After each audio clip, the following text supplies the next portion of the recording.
Hello. Today, 10th September, is the World Suicide Prevention Day, and the theme for the last 3 years, according to the World Health Organization, has been creating hope through action. So I've been reflecting on that, and I wanted to share a few thoughts about how, as a community, we could create hope through our action.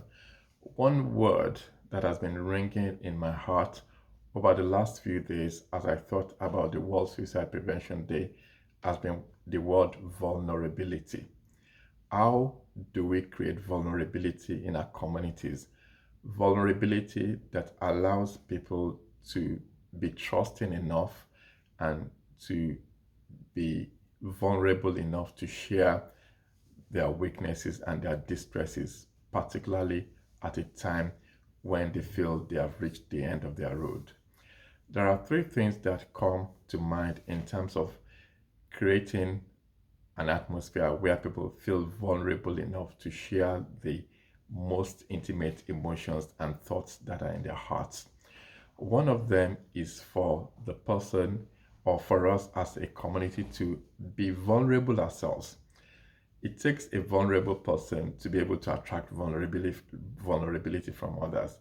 And that's something we could do to let down our guards more, particularly in the atmospheres that are right, so that others can feel that it's okay to share emotions, it's okay to be vulnerable.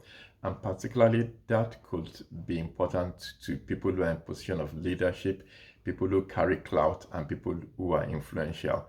One of the ways we can use our influences is to be more vulnerable so that others can feel it's okay to be vulnerable around us. The other thing that we can do in terms of promoting vulnerability with a view to prevent suicide in our communities is that we need to learn to handle other people's emotions in terms of when people become angry, when people cry, when people show sadness, rather than throw it back in their faces. It's important to actually help them to manage those emotions, to let them know that it's okay to be angry, it's okay to be sad, it's okay to be upset, it's okay to feel disappointed, and it's also okay to express those thoughts. The way we handle people's emotions at a time when they are vulnerable could actually make them close up completely or help them to open up more. And I think that's another challenge to leadership.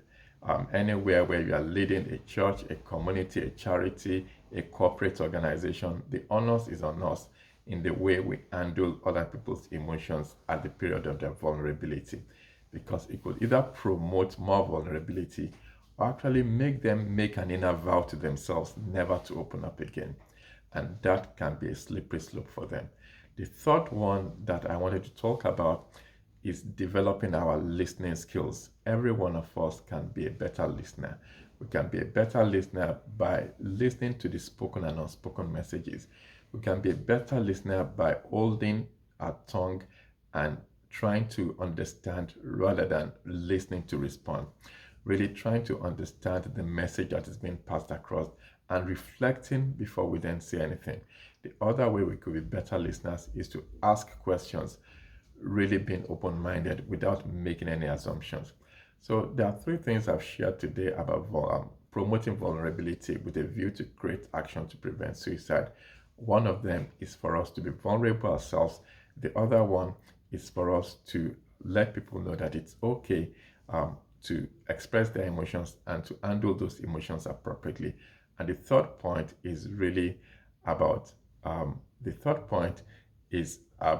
letting people know that even when they express their emotions, that we are listening, and by developing our own listening skills. Once again, it is our own responsibility. It's a community global responsibility to prevent suicide. And I hope that you've got a few thoughts that you can take away with you to reflect on this Suicide Prevention Day. Thank you for listening.